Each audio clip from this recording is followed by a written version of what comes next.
Hey everybody, tonight we're debating what best explains reality, atheism or Christianity, and we're starting right now with Michael's opening statement. Thanks so much for being with us, Michael. The floor is all yours. Thank you, James, for having me, and Stewart for agreeing to participate in this. Really appreciate it. I'm going to share my screen here. I'm an educator, so I had to prepare a PowerPoint.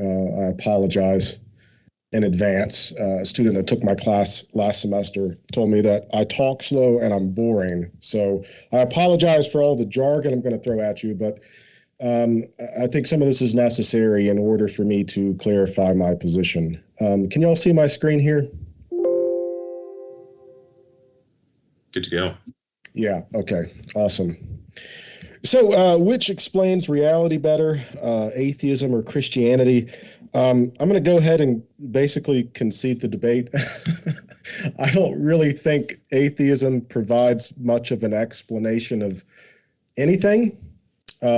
Whether we're talking about physical reality, spiritual reality, atheism, if we just stick with the basic definition, is just a denial of a belief in God or the denial that God exists. In terms of explanatory power, that's about all you get out of it. So I'm going to, of course, pivot a little bit, and instead of talking about atheism, I'm going to talk about naturalism. I prefer to label myself as a naturalist over an atheist just because I think it provides a better explanation of what I actually believe, a positive affirmation of what I believe instead of a negative.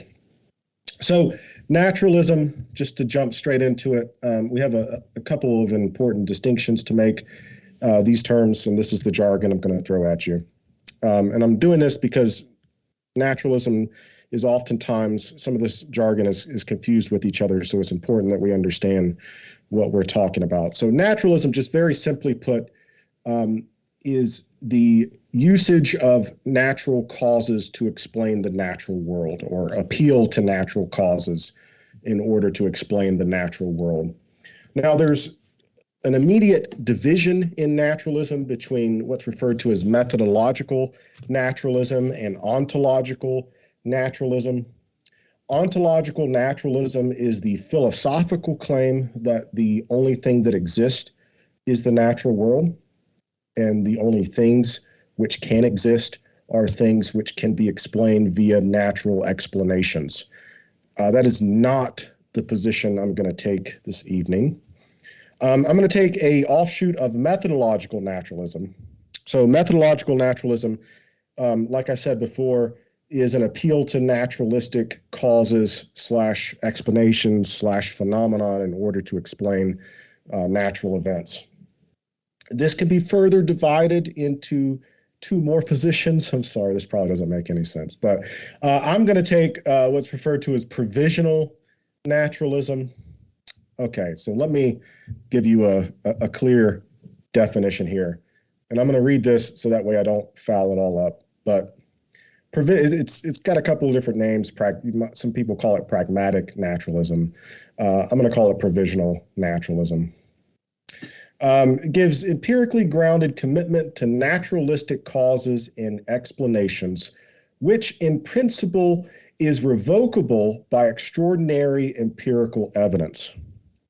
So provisional naturalism doesn't eliminate the existence of the supernatural or the paranormal, whichever word you prefer there. It allows for it, granted that enough evidence can be provided for it. According to this conception, methodological naturalism did not drop from thin air, but is the best methodological guideline that emerged from the history of science. So if you look over the past 300 to 400 years, methodological naturalism has been the most successful attempt to describe reality, and has therefore been adopted by the natural sciences. In particular, the pattern of consistent success of naturalistic explanations. It's been successful in its attempt to describe reality. Appeals to the supernatural have consistently proven to be premature, and science has never made headway by pursuing them. So naturalistic explanations have become, if you look back at the history of science, have been favored over supernatural explanations because of the naturalistic explanatory power. That's not to say that science has never used supernatural explanations. It has. My background is in the history of science. There are several really prominent examples of this, but that nowadays the preferred method is that of naturalism. There's some big characteristics of provisionary methodological naturalism. I'm not going to, I can get into these maybe later if we want to. The first, falsification / skepticism, negation, fallibilism, however you want to put that. The second, empiricism / the use of mathematical models as a way to explain / understand reality.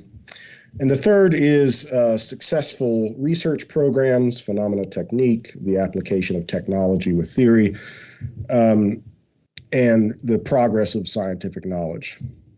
Okay, so what's the conclusion, connection here? So methodological naturalism has produced a body of knowledge / research that does not need to appeal to the supernatural for causal explanations of the phenomenon they study, whatever that might be. And we're talking about the natural sciences here. We're talking about the social sciences. We can even expand this definition to broadly include things like the study of history, whatever.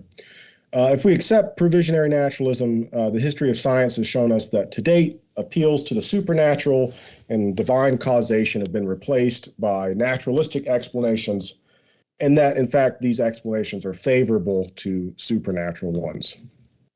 That leads us with a couple of different conclusions, and maybe we could talk about this a little bit more later, but I'm not saying that this 100% eliminates God.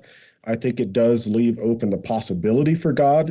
I don't know if it would leave open the possibility for the type of God that Stewart would claim to believe in. We could talk about that later. But one of the conclusions is that God doesn't exist. Now, one of the possible conclusions. Now, all four of these conclusions, I think, are acceptable, but no matter which one you accept, you're still, at the end of the day, left with a sort of methodological naturalism.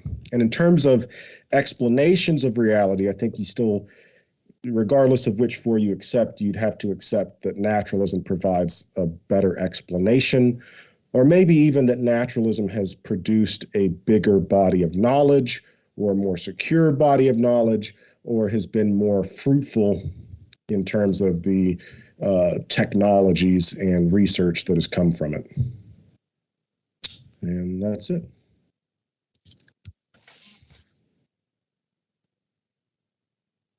Thank you very much for that opening, Michael. We are going to kick it over to Stuart now for his opening as well. Want to let you know, though, folks, if it's your first time here at Modern Day Debate, we are a neutral platform hosting debates on science, religion, and politics. We hope you feel welcome no matter what walk of life you are from. And don't forget to hit that subscribe button, as, for example, we have many more juicy debates to come. For example, at the bottom right of your screen, whether or not liberalism requires the domination of Islam is a juicy debate that's going to be at our in-person conference next month. You don't want to miss it, so hit that subscribe button for juicy debates like that one. And thanks so much, Stuart. The floor is all yours for your opening as well. Thank you, James, for another healthy debate. And Michael, great to meet you and to have this first time debate with you. So it's a great question, because I like this one more than just, is there a God? Yes or no? I like bringing in, it sounds more like a worldview, even though you did talk about atheism, simply positing either, obviously, some form. It's interesting that you kind of said there's no room for the Christian God, perhaps, but there is potentially room for another type of God. I've never heard an atheist say that to me, at least on this channel. I've actually maybe never heard an atheist say that. So what I like about you saying that is, 150 years ago, you could say there was probably way less of a type of cross pressure. The philosopher Charles Taylor talks about that when it comes to belief in God. 150 years ago, there was no heterogeneity. It was homogenous, right? You were either believed there was a God or you didn't.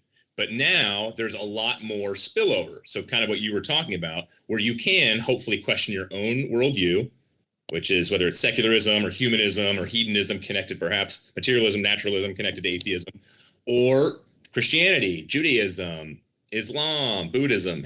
So any number of things. But I hope, and I find so many different atheists all the time, whether it's online, whether it's in person, different universities, so many atheists and fundamentalist Christians never doubt their own beliefs or their own, what they think is proof, which most likely is not proof.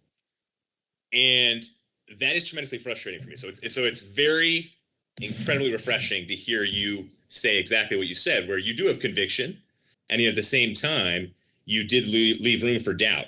And I think that's what an honest truth seeker is, somebody who leaves room for doubt. So I encourage atheists and theists to do the same kind of thing. Okay, so back to the title of the debate, which I liked. What makes sense of reality more? And it was Christianity and atheism rather than theists, some type of theism versus atheism. What I'll do is I'll kind of go with theism as well as Christianity. And so don't get the two confused. I obviously believe in the Christian God. So they're one and the same. But for me, it comes down to the reason why reality, when it comes to the Christian God and Christianity, is it makes way more sense to me than a type of secularism or just a worldview that is infused with atheism, is because you can break it down into many different categories. The three I typically like to break them down into, and then what I do is I give different subpoints under these points, is the emotional, intellectual, and cultural side of things. And so if you look at, for example, the emotional, when it comes to meaning, you go to the early existentialists, nihilists, who talked frequently, there's Camus, Sartre, so many, Nietzsche, they would make statements like, if there is no God, then the only question that modern man has to ask himself is why not kill himself? And if you draw that really out, then you could say, yeah, there's a point to that in terms of there really isn't any objective meaning, and all that we do here on this planet is ultimately going to be for naught.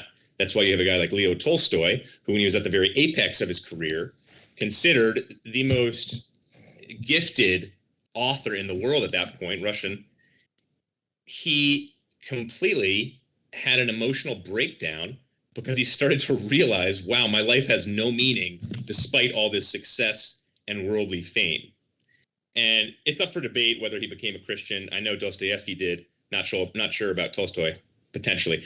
Either way, though, that is, if there is no God, total breakdown of meaning. Yes, you can still make up your own meaning. Like, I'm going to find my meaning in being an altruist, or I'm going to find my meaning in being like a good dad.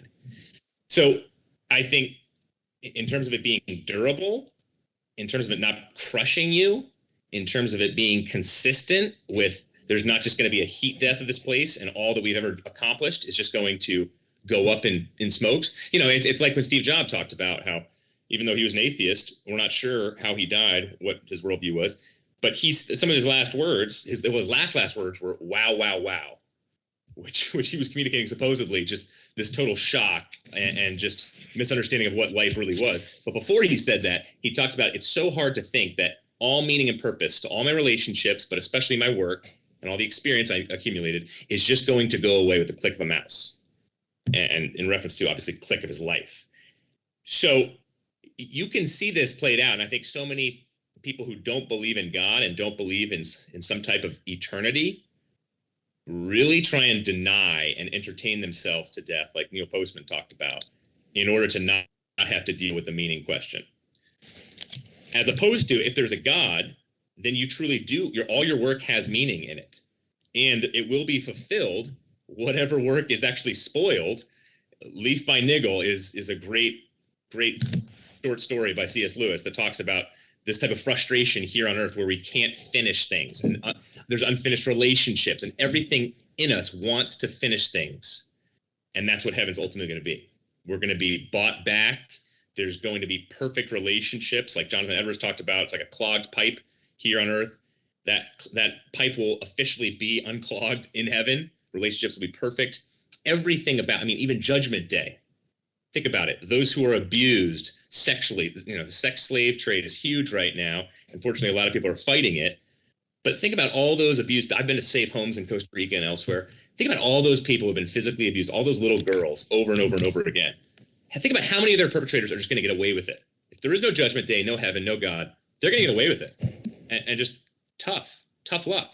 And I've talked to some of the top atheists, and they stutter over that one. They're like, I know it stinks, and they stop. There is no answer for it, because they don't want to just say, yep, that's how reality is, even though they know that. All right, then next would be identity. I find so many people in my area who go into New York City. There's millionaires, there's some billionaires around here, and they're living for wealth. And typically most of them are crushing their families. And there's a type of child sacrifice that goes on, which is, I never see my kids. My kids barely even know who I am. And and I'm not saying that they can't be Christian as well, but typically when you don't have God as your very identity, then you still have this God-shaped hole, and you're going to fill it with something. And if it is your kids, well, then all of a sudden you're putting so much crushing weight on your kids to get into a certain school or something, that you're going to just destroy them. Or say it is wealth and money. Well, all of a sudden that's either going to leave you tremendously lonely, or later on oftentimes what I see is tremendously wealthy people will lose a good amount, and they'll turn to alcoholism or something worse like opioids. And so every single good psychologist will talk about a God-shaped hole. And what are you going to fill it with? Well, I think God makes the most sense in terms of if you want to have a healthy identity. And then freedom. Secularism eats up committed love relationships. It's like, but what do you mean by that? And I'm just saying, again, you talked about naturalism. I would say secularism is connected to atheism, but maybe you wouldn't call yourself a secularist. But I would still say in our culture today, which is called secular by many, despite the spread of Christianity, I would still say that there's negative and positive freedom, the philosopher talked about. And negative freedom is, I don't want any type of restrictions. And that's why atheists on average now are having 1.4, I believe, kids. And that's why there is such a staggering increase in divorce, because negative freedom is, I want my options always open. Versus if there is a God, and specifically the Christian God, all of that is about covenant and commitment that God made to us in Genesis, through the Old Testament, through the New Testament in a different kind of way. And you're supposed to remain committed to God because God is always committed to you. You're supposed to disadvantage yourself for your spouse. And you're supposed to always be trying to make your spouse better, and then always remain committed to your spouse. And then obviously in Genesis, there's be fruitful, multiply. It's not saying you're a sinner if you don't have kids, but it is the encouragement to have kids. So the individualistic view is connected to atheism typically. And the individualistic view is eating up our country in a pretty bad way. And I don't think it jives with what we experience as reality, what we all want reality to be. Then there's the intellectual side. There's something rather than nothing. That's an issue for an atheist to deal with, or moral obligation. I love how Arthur Leff, this great writer, talked about how if there's no divine law, if there's no God behind law, then there's no way to differentiate on how to make laws. It would just be your opinion versus my opinion, and we just shout at each other. And you could take the Nuremberg trials as a perfect case in point of that. Before, Justice Davis talked about, no, there is a God above culture. So the Nazi generals are going to prison or going to be executed, even though they said they were just following orders from the higher ups, ultimately from Hitler. And then there's the cultural. Okay, where's the case for justice? And we talk about justice all the time these days. Where's the case for forgiveness? Because I see in so many different movements today, it's all about justice, justice, justice, but cancel culture. Let's go ahead, that person messed up, let's not forgive them. Christianity is all about justice and forgiveness and grace. And so many times, many examples, the Amish do it best. The Black church does it best. I would say the Amish and the Black church probably are the best examples, especially in the last few hundred years, of how to show grace when you are treated tremendously unjust kind of way. And so you need those two. I think every human, if they're honest with themselves, wants both of those. They want justice. They want the perpetrator to ultimately be dealt with, but at the same time, they want to be forgiven when they mess up. And then the Christian story explains the trash and future glory, redemption that we all have. I think we all want this too. I think the vast majority of movies and stories point to trash, some type of big mess up and brokenness, and then a savior, some type of messianic figure, and then a future glory. And I believe just about all those are obviously myths and fiction, pointing to the greatest myth that is reality, which is Christ. And so I think that explains reality the most. Does that prove there is a God or anything like that? No. 30 seconds left. Yeah. And then finally, I still think that every single claim is an exclusive claim that anybody makes, even if all gods are the same. The question is, what is going to be the most exclusive, inclusive claim? That is going to be the reality that really works as a worldview. And I believe that's Christianity. You got it. And want to say thanks so much, Stuart, for that opening. And reminder, folks, that our guests are linked in the description, as well as, my dear friends, if you didn't know, Modern Day Debate is having our first ever conference January 15th and 16th in Dallas, Texas. You don't want to miss it, folks. I am putting the link for the in-person tickets in the live chat right now. I've already put it in the description box, and we're extending the early bird pricing for the tickets. As I reached out to Bob today, I said, let's just extend it, because we do really want you to be able to get these early bird tickets, because we're actually going to ask the speakers to promote this on their channel as well. And at that point, we're not going to have the early bird pricing. And so we do want to say, hey, jump in on it right now. That way you can get that early bird pricing, as it is a great deal right now. It is a stacked conference. But with that, we're going to jump into the open conversation. Thanks so much, gentlemen. The floor is all yours for that open dialogue. All right. You mind if I start us off with a quick clarification, Stuart? Absolutely. Okay. So I was just going to clarify. I didn't mean to suggest that I didn't think there was room for the Christian God specifically. I just didn't want to assume any theological beliefs that you might have. So I don't know what branch of Christianity you come from. So I would just say that naturalism limits God's interaction with the world in certain ways. And I didn't know where you fall on that spectrum, so I didn't want to make assumptions there. No, definitely. So the philosophy of naturalism, which you were right to say, certainly assumes that there is no God. And, macroevolution, all those fall underneath it. And that's why I love, though, that it was interesting that you talked about the possibility for a God within. You didn't call it the philosophy of naturalism, but you just talked about naturalism. You would do a better job splicing the two for me. But no, I thanks for clarifying that. I saw on your board, which I liked, you talked about, I saw up there somewhere, new creationism, young Earth. I am not a young Earther, so fair enough. Yeah. Earth is 6,000 years old, so maybe you were heading in that direction. I don't know. No. It's and I'm not trying to get super technical, but I think it would depend upon your view of divine intervention and the ways in which you believe that God does or does not interact with the physical universe, whether or not the sort of naturalism that I'm advocating for would limit the role/action of God. I mean, you get people who take the position, and I could get a little bit into this if you want me to divide it up, but some people would say, well, God's actions are synonymous with natural law, in which case my understanding of naturalism does not say anything or disprove anything about that.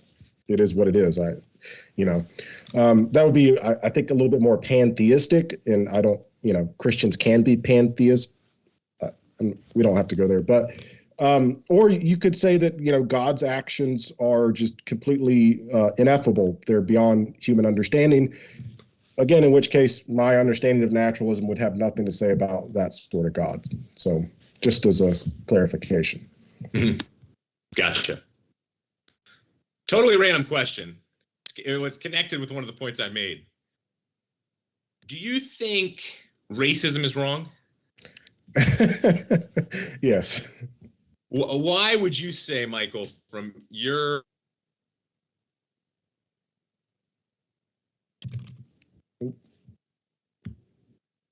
Might have a connection issue. If it's probably not just me, Stuart might have froze, so might have to give him... I can't hear.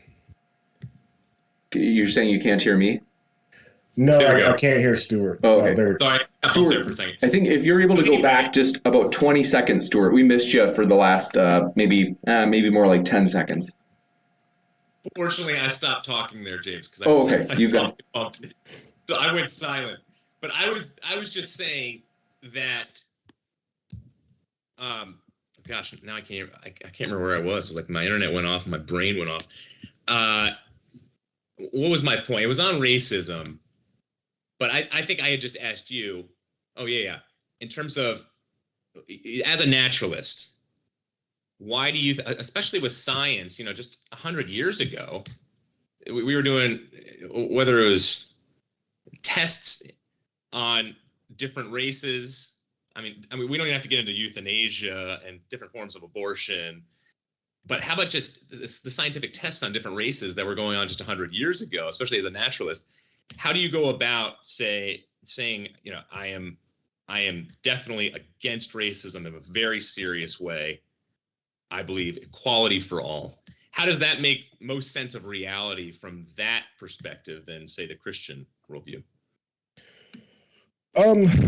Yeah, that's a good question. So, science has a lot of skeletons in its closet for sure. I absolutely love the history of science. So, to bolster what you're saying there, I mean, you have the neo-Darwinians of the late 19th century who believed that Darwin's idea of natural selection led to kind of a hierarchical view of humanity. Of course, the people who were arguing that were European scientists, and of course, they said that the Europeans were the top of the hierarchy. You have a whole laundry list in the 20th century of highly, highly unethical experiments that were carried out on minority groups. The Tuskegee experiment comes to mind. So I get that. Stuart, I don't think that science is the only body of knowledge that describes reality. So I'm a philosophy teacher, and on a regular basis, I teach ethics. Ethics is a description of a certain part of reality, and that's the part of reality that we all share together. And it asks questions about how we're supposed to live and interact with each other. And there are multiple, to give a quick distinction, you have what's called meta-ethical theories, which are these big, grand theories of ethics, such as deontology, utilitarianism, virtue ethics, rights-based ethics. There's a whole lot of them. Ayn Rand's objectivist ethics, none of which rely upon appeals to divine authority. So that's how I would address issues of systematic racism. I think you have to, it does depend on your understanding of ethics. I think it also depends on your understanding of politics, economics, even down to like city planning, all that good stuff. So I'd have to give a very complicated, nuanced answer that involved other bodies of knowledge. But even in ethics, going back to ethics, and even in these big meta-ethical theories, these theories don't assume naturalism, because philosophy doesn't argue in the same way that science argues.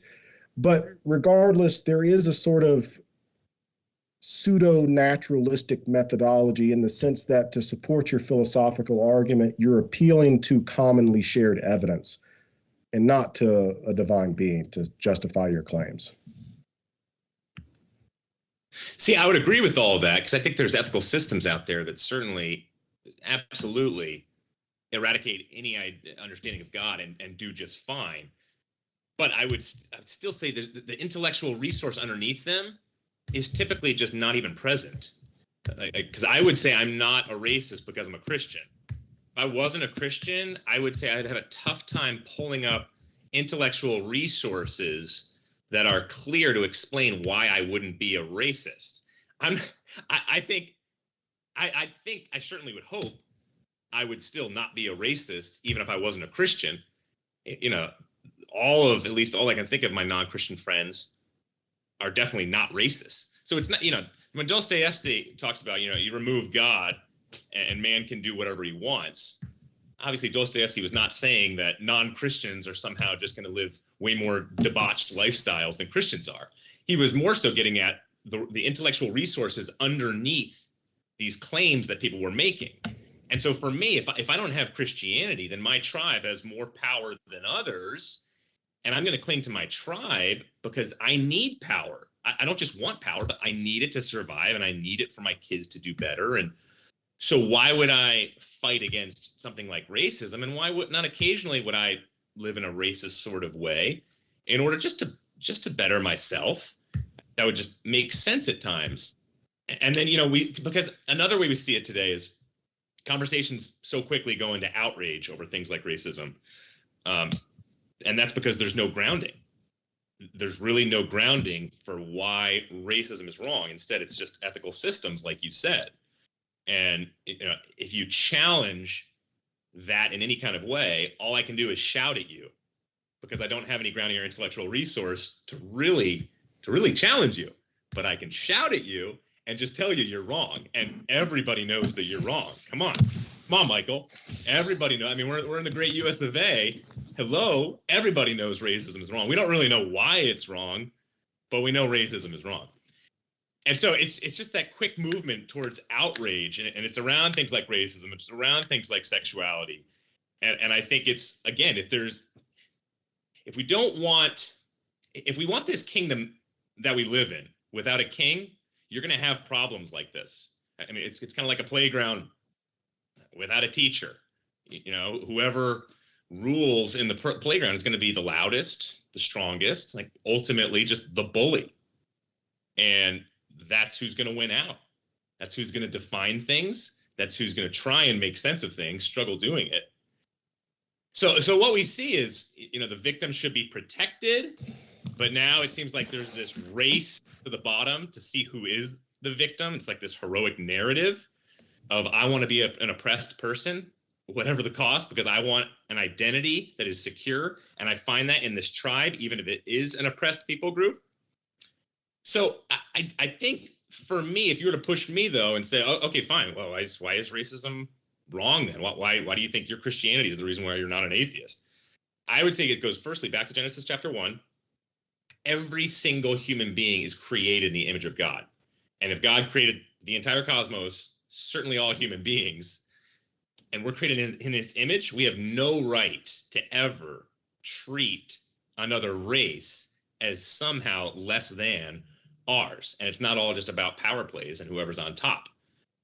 Now, have Christians absolutely made huge mistakes? Like you talked about the skeletons in the science closet. There's absolutely tons of skeletons in Christianity's closet. And I mean, every single major civilization has had slavery, right? Since the beginning of time. But Christianity in particular, it's been that the issue is absolutely there. But again, you look at the very center of it. In many ways, Jesus was a slave. He was absolutely a servant of all. But many would even call him a slave. Servant, doulos, and slave are actually, if you go back to the Hebrew, they're very similar in definition. And he always talked about, whether it was Paul, talking about Philemon and Onesimus, his runaway slave, allow him to go free, accept him back as a brother. Even during the Civil War is a theological crisis by Mark Knoll. He talks about how it wasn't people sitting down with their Bibles and like praying and meditating over scripture and saying, no, see, in the Old Testament, it's clear Ishmael was clearly somebody who was black and we need to rule over the black people. No, it was always over power plays. It was always over money, nationalism of sorts. And so scripture, if you get into it, if you see that everything is about actually uplifting the other, if it's about dying for your enemy, even when they're crucifying you, that gives you a resource to actually go about treating everybody equally. Yeah. I mean, so I see where you're coming from there. I mean, I think Christian ethics, I get the logic there, but I don't really. So you said that you don't think that these other ethical systems don't have, I can't remember the phrase that you used. They don't have something undergirding them. Like a good intellectual resource underneath them. Yeah. Like premise and conclusion. Okay. So, I mean, so racism would be a good example. I mean, I think that through, if I was going to talk about institutionalized racism in the United States, for example, I can make a good historical case for the origins of racism, going back to American slavery, how American slavery was racialized, how American slavery, the legal process that went into subjugating an entire group of people. And I could show how those legal processes were harmful to African Americans historically by appealing to common evidence like the laws that were passed. You could talk about the rates of poverty that haunted these groups long after slavery was abolished.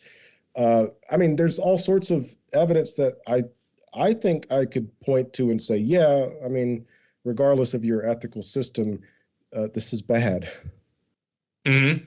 But why is it bad? Well, I mean, there's a whole bunch of different standards we can measure the badness by. We could talk about the economic impact on the group of people, how it negatively affected them. We could talk about the social impact, how it socially isolated them, made them feel like a people set apart. We could talk about I mean, we could even talk about the spiritual impact that it had upon them as psychologically speaking, as a marginalized group. I mean, I think there's a couple of different angles you could go to demonstrate that. But if we were to serve them, we'd be, we were here first, whoever the we I might be referring to. And if we were to serve them just for the sake of, we feel like it's harmful to be racist. Okay, there's a couple problems with that. One, first of all, just why do that? I mean, we were here first. We need to serve our own. Two, what is harm, and why would that ultimately matter? I mean, we harm people in different ways, whether it's, say, through pornography, because we know pornography is directly connected to the sex trade. We know many of those who are in the porn industry themselves are being abused. We know via Billie Eilish recently that mental health is horribly connected and tied to pornography. So there's harm in all sorts of things, and yet we consider pornography as not bad. And so I think with racism, it's sort of like, again, there is no grounding from the atheistic position for why it's that bad, especially if you look at naturalism and how, we grew up strong eating the weak. How are you all of a sudden taking this big leap to, hey, now we should watch out actually for this other people group? I could even go to the extent of saying that's being selfish of an atheist, because you're actually depleting your own resources and not looking after your own. Rather, you're somehow just looking out for a race that's other than you, who isn't even connected to your tribe. Yeah, I'm not. I don't think naturalism has anything to say about ethics, and I don't know if I could really defend the position that people like Sam Harris would take, that would say that ethical principles are derivatable from scientific laws. I personally don't get that connection. For me, I would talk about ethics within the context of society, the kind of social contract theory, the sort of rules and regulations that we need that we all need in order to exist peacefully with each other.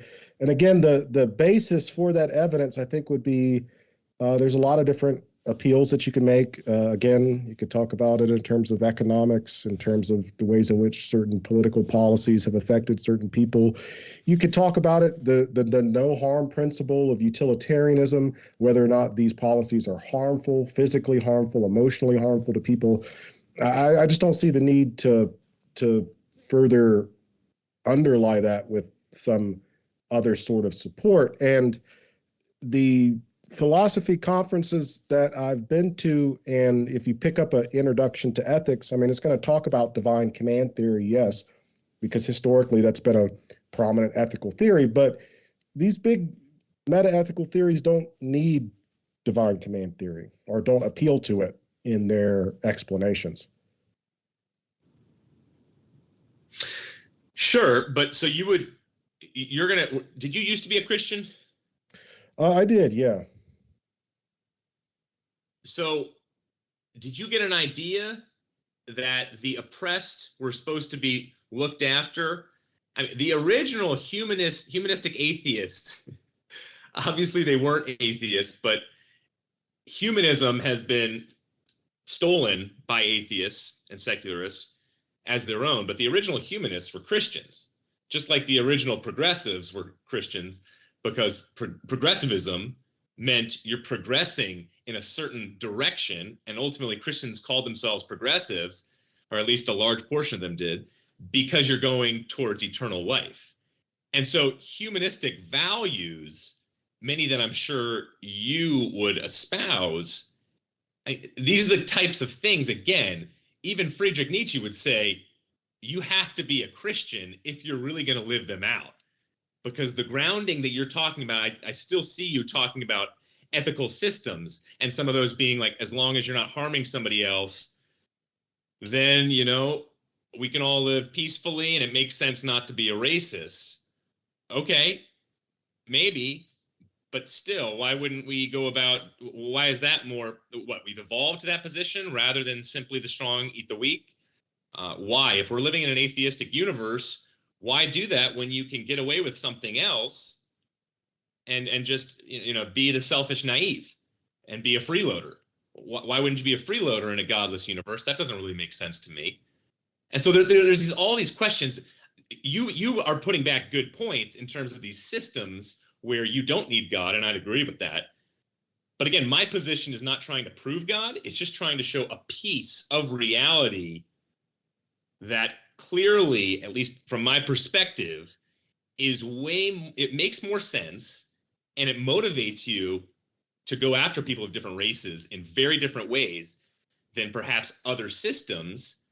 And it gives you a connection with people who are oppressed that would be very different than somebody who just believed in philosophical naturalism and really lived that out. Because, you know, for so many of these things, you're going to, as an atheist, you so often have to detach your head and your heart, I find, where you can try and debate things, but then when push comes to shove for something like human rights, why live for human rights if you're an atheist or just a naturalist?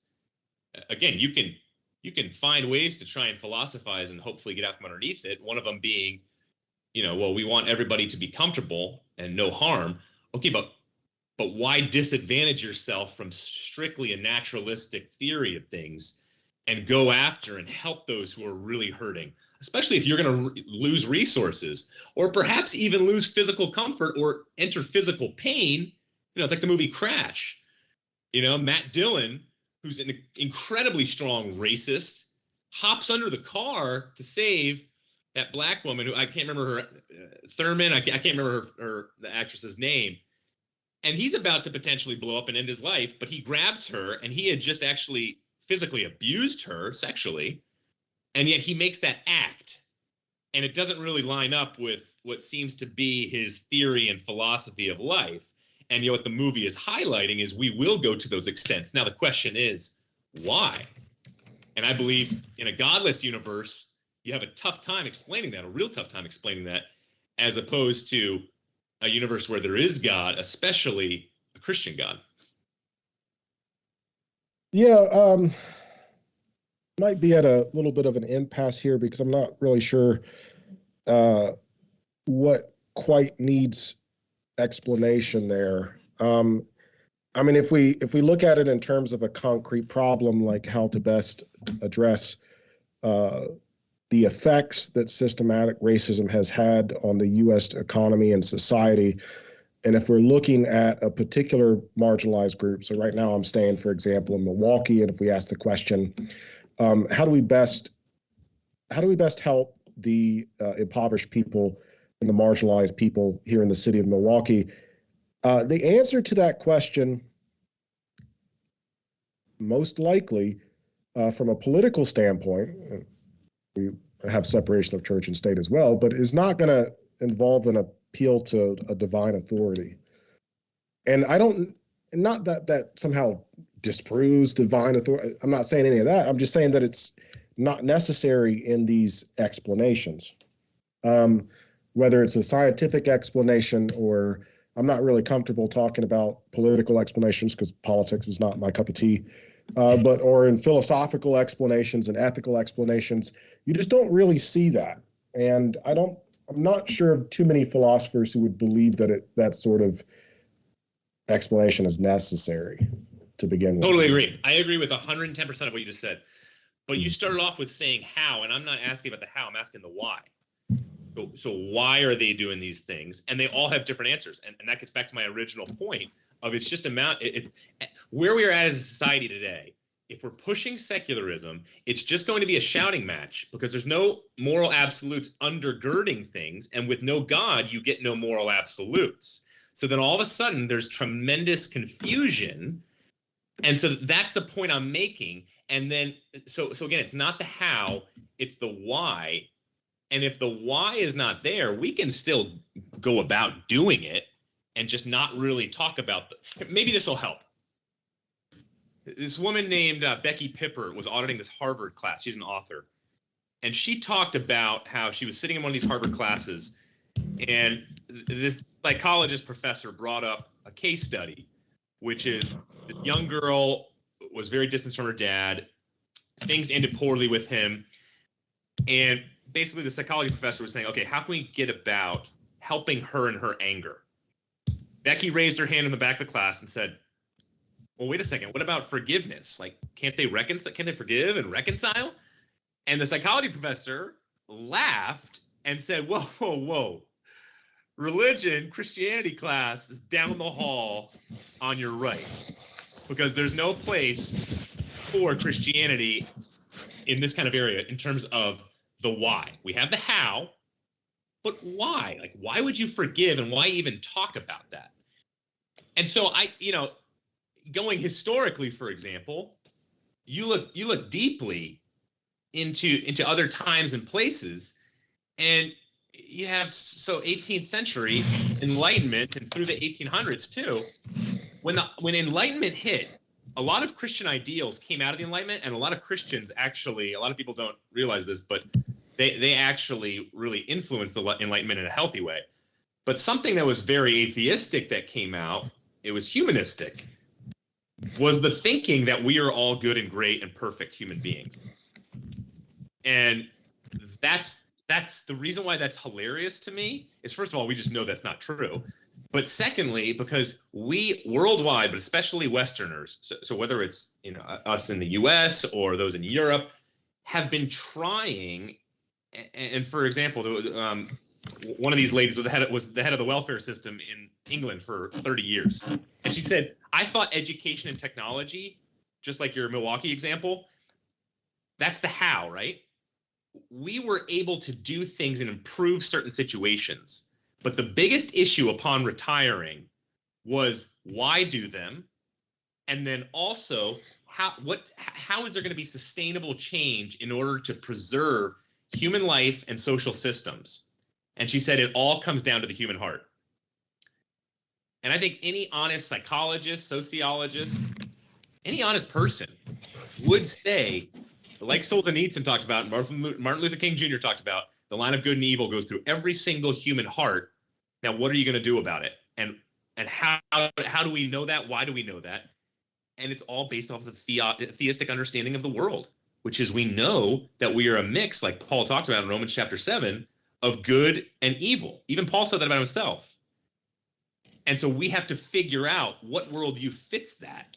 And so this is connected to some of it's loosely connected to what we were talking about in the sense of the why. Like, why not be a racist? Why preserve certain people's lives, especially if they're taxing society in some type of way? Why not follow certain Eastern European countries right now and saying, let's make sure we abort every single Down syndrome kid?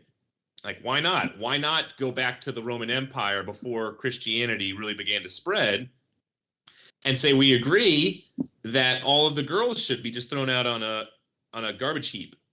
And it was then the Christians that came and saved all those girls' lives. That's why the Christian church was up to 2/3 women after about 100 years. And so it's the why. Like why do this? And I so appreciate atheist humanists who say, let's do it, and they'll go with tremendous conviction and do it. Why? Like, why do it? And I think in certain situations, some have good reasons, but definitely not great reasons, especially compared to what Christianity says. Yeah. Again, I think I see where you're coming from. You might want to pivot away from ethics because Yeah. I don't necessarily think most people need a why, and I think your presentation of history would suggest that it's because of Christian ethics that some of these things, such as the example of the women that you gave, took place. There's a lot of historical questions I'd want to ask there. I'm not sure that would be worth or fun to listen to. I did want to address some of the other things that you claimed, if you're okay with moving away. I mean, we could keep talking about that if you want to, but No, I was done with that. Yeah. okay. It's just a very relevant topic right now. That's kind of part of the reason why I went there. Sure. I mean, yeah. So you claim that Christianity makes sense of reality, makes more sense of reality, and tell me if I got this right. Emotional, intellectual, cultural? Yes. So I want to return for a second, if you don't mind, to explanation. So when I hear reality, my mind goes straight to physical reality, maybe because of my naturalistic tendencies. But what would you say about that? Do you think that Christianity offers some sort of explanation of physical reality or aspects of physical reality? We could start there, I guess. Yeah, the reason why I brought up intellectual, emotional, and cultural is because I think you're an atheist, not just because of the intellectual. A lot of atheists think that they're atheists just because they're intellectual. I think we have way more biases than we realize. So do I. I have to check my biases, for example, that I'm a pastor's kid. Actually, statistically, I should not be a Christian. I should be an atheist. There's the reputation precedes itself in terms of, and the stereotype rather, of all, pastors' kids are typically non-Christians, and that's for a number. I know all the reasons, but we won't get into them. They're interesting. So I would say that to your question on those three areas. I know you're talking about the physical, but so emotionally, you and I are both biased. Culturally, you and I are both biased. Like, white Westerners now are usually atheists. At least a large portion of them. There's still a huge portion of Christians, and because of immigration, there's many different religions coming in. But the question, just simply doubting God, that you're stuck in a cultural moment right now, and a given location, right? The majority of the places in the world, you would not be asking this question, and you wouldn't be an atheist. Like, atheists make up 8% of the world, 16% of the U.S. And that's only decreasing because of fertility and other reasons. But so there's the cultural, emotional, and us in the West atheists always just want to go with the physical, intellectual. But I'm saying it's not fair to reality. It's not fair to one's position, one's worldview. And so that's why I go there. So when you say physical, so I can answer your question a little better, tease that out a little bit more for me. Yeah, so I would even include the emotional in the physical description because I think, I think psychology is a science that assumes methodological naturalism. So explanations of mental phenomena, explanations of emotional states, all of those I think fall under the peer view of naturalism. So in that regard, I guess, and let's stick with the emotional then. How would Christianity explain? I'm going to assume, and feel free to disagree here, but I think if you walk into a Psych 1101 class in your closest college, it's not going to be taught from a Christian perspective, that it's going to assume a sort of methodological naturalism. So how would Christianity, I guess my question is, how would Christianity explain the emotional better than modern psychology would? It's a great question. So one of my closer friends, he's also kind of my mentor. He has been in leadership at two of the top psych facilities in the world, actually, that are in the U.S., McLean in Boston, and then here in New Canaan, Silver Hill. And he says to me that the Bible is the best psychology book known to man, ever written, hands down. And if you look into the Psalms, if you look into Proverbs, if you look into a lot of what Paul talks about, if you go deep, it is so true, because it does take into effect and real consideration psychology issues come up because of physical reasons, social reasons, relational reasons, intellectual reasons, spiritual reasons, and most client-centered therapeutic textbooks you'll find are only going to take literally one peg out of that wheel, when the Bible takes an incredibly comprehensive look at the field of psychology and mental health that is so much more nuanced than any type of modern day psychological textbook. It's scary. So that's the first. The second would be Irvin Yalom is the atheistic psychologist who I look up to the most. Bestseller. He's out there in Stanford, California, incredible professor. And yet I find it hilarious when he tries to tackle existential issues to bring about better mental health for folks, because if there is no God, he keeps running up against things. It's like ultimate meaning, suffering that you can go with, suffering in a way that won't strip you of meaning. See, the Christian perspective, suffering can actually add to meaning. And that's true of other religions too. But atheists, there is no way that suffering can somehow add to meaning. That's why it's dangerous for us to become more of a secular age here in the US, because sociologists and psychologists will say that atheism has the least amount of resources to deal with suffering out of any other, call it philosophy or worldview, in the history of mankind. And if you really think out the implications, that makes sense. And a lot of atheists will actually say that. I've debated one, Bagini out there in London, who wrote the Oxford Intro to Atheism. He actually admits that himself. But so those are two areas. Michael, I could talk about this forever, because I have a master's in mental health and then a master in divinity. And so I did the integration. So I don't want to bore you with more, but those are two in terms of the Bible is the best psychological textbook. It fits humankind unlike any other. And then two, the Bible answers all those questions of meaning, hope, purpose, identity that brings about emotional and relational well-being unlike any other type of textbook or worldview could. So I think this would be a really awesome conversation to have with you maybe in the future, because I think this is a really interesting area. And I will say that in terms of therapeutic psychology, in terms of psychotherapy, the spiritual health of the client, I think is becoming more and more of a thing that people take into consideration. So I agree there. I guess what I was referring to, and I'm sorry, the history teacher in me would want to say, to push back on the Bible is the best psychology book. I would say that that's a historical anachronism that, Oh, wait, I wasn't saying that's historical. Okay. I was saying that my buddy said that. Okay. I did say sociologists who are secular and atheists, and one that I talked to who's also he's written bestsellers, have said to me what I said historically about atheism getting the least amount of resources in dealing with suffering. Yeah. So, in terms of psychotherapy, I think if the patient is a believer, regardless of what belief system they hold, I think it's, therapists will appeal to that belief system in order to help them work through some things.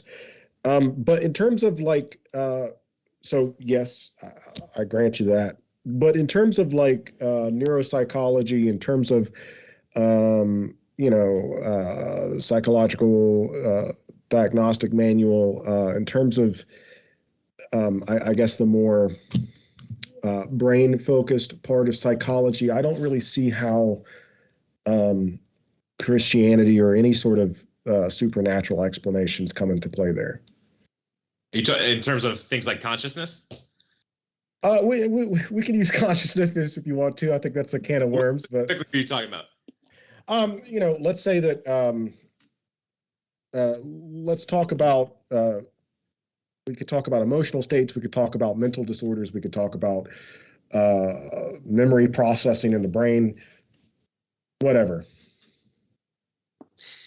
Yeah, simply trusting your memories from a physical point of view. Me actually trusting my memories, that you and I actually even started this debate, say, what, an hour ago. Trusting my memories takes a rational mind, and I believe you only get a rational mind from a rational being. You don't just get it by a blind, unguided process called evolution. I believe in evolution, but I don't believe in philosophical naturalism that takes evolution to such an extent that there is no God and there is no supernatural piece to things. And so that would be one, in terms of kind of just trusting your memory. Things connected to stuff like consciousness, reflection on a rose. I can look at a rose and reflect that I'm looking on a rose, reflect that I'm reflecting on looking at a rose, and go on ad infinitum. Okay, that's a huge part of consciousness that we know if there is no God, you have a tough time with, just like having these discussions. Things like meaning and purpose, seeking after truth. How do you get seeking after truth from a philosophical, naturalistic, atheistic perspective? It doesn't fit with evolution. Evolution is all about, strong eat the weak, just survive, proliferate your species. But it says nothing about actually having these debates that we're having. And that also is directly connected to, like, why would you ultimately trust your mind if it's simply a highly evolved monkey's mind that even Darwin struggled with? I think Darwin actually really struggled with that one. And then that gets back to the other piece of the brain and the mind of love. A lot of atheists, I'll debate, especially on college campuses, this is becoming, and it scares me, it really scares me, more and more. And I guess as a naturalistic atheist, you may take this point of view. I think you may have to, actually. It's a form of determinism. They'll try and get out from underneath their determinism by forming a type of hybrid free will deterministic thinking. But then they're just going to say love is, oxytocin, the cuddle chemical. It's endorphins. It's all these different types of things. And so you just connect all of these perfectly, and then you have this evolutionary sense of wanting to mate with this specific being. And now here you have, that's love. And love is nothing more. It's not really connected in this ephemeral kind of way. It's not this type of existence in and of itself. It's not anything other than just firing neurons. And I think nobody's heart would tell them that. There are some brains that you have to detach from hearts that would say, hey, you know what? I think this is just really how it is. But no, we know that there's a greater reality to love than simply our endorphins and oxytocin levels. Wouldn't you say? Yeah. Sorry, I'm trying to. I threw a lot at you. Yeah. Well, we went from consciousness to love, and I'm still trying to think about the. But your question was more alongside of the line of love, I thought. Your original one with emotions and the brain, and because love is the one that's most often connected, but consciousness is too. Love, consciousness, beauty are typically all three that I get kind of at once when it comes to the brain. Yeah. And I got to admit, Stuart, I didn't really expect the debate to go this route, so I'm not sure I have a great answer here. I mean, I am a physicalist when it comes to consciousness. I think consciousness is ultimately reducible to the brain. Not that demeans consciousness in any way. I think it's still the most profound mystery of the human experience. I mean, it's mind-boggling, right? No pun intended. But something like love, though. Well, there's a lot you said. Okay. Yeah. So I'll just stick with love for the time being. Yeah, it is there are neurochemicals related to being in love. I mean, I don't know if that's really arguable. We can put your brain under a MRI and look at the chemicals going around and say, oh yeah, it's hitting this part, this part, and this part. He's romantically interested in this person, whatever. But and this goes to some one of the things that you said before, and I don't think that we are not necessarily reducible to our biology. Humans have, and this is more of a philosophical observation, but in many respects, humans have overcome our biological limitations. And in many respects, we're not beholden to pure biology.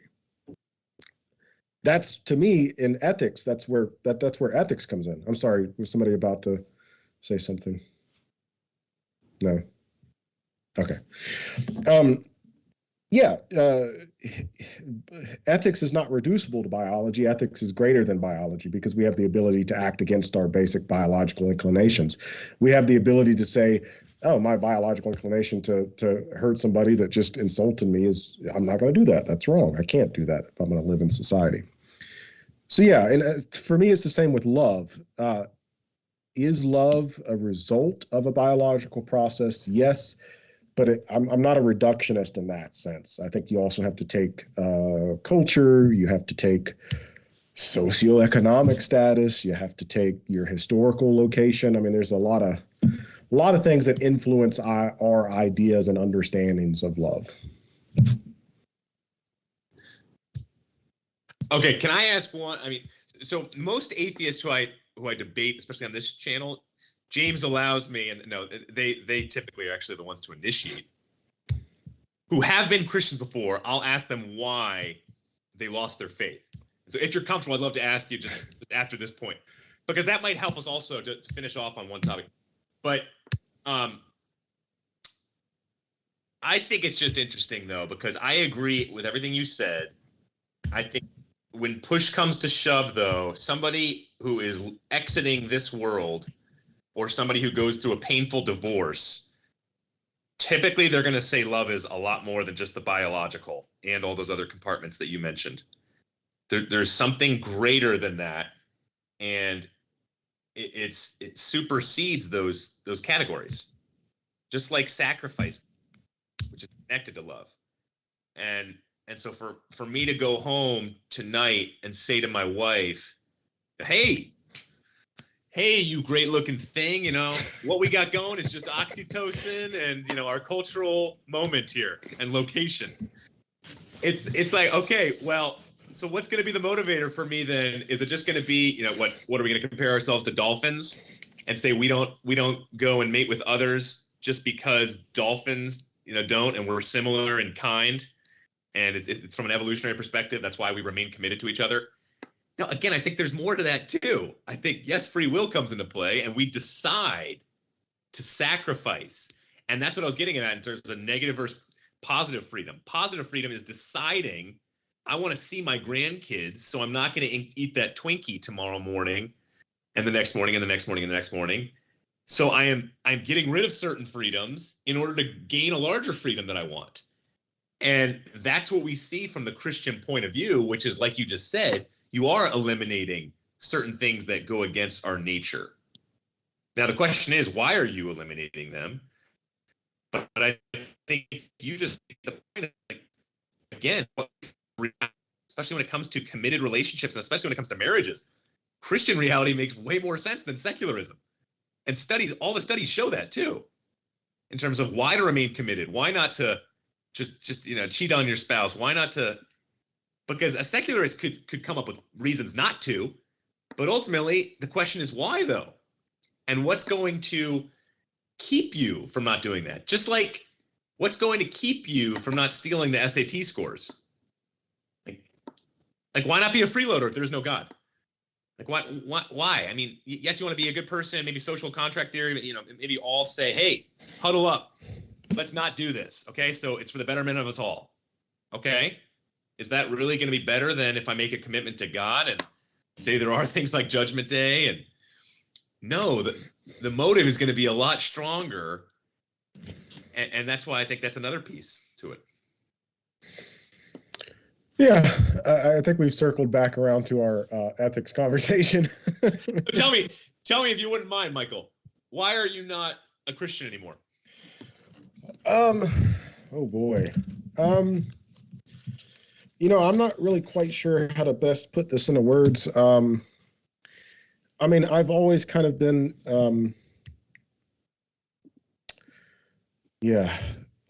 I've always been a curious person. So my interest in religion, Stuart, started when I was younger. I was raised by a single mother, and we lived with my grandparents. And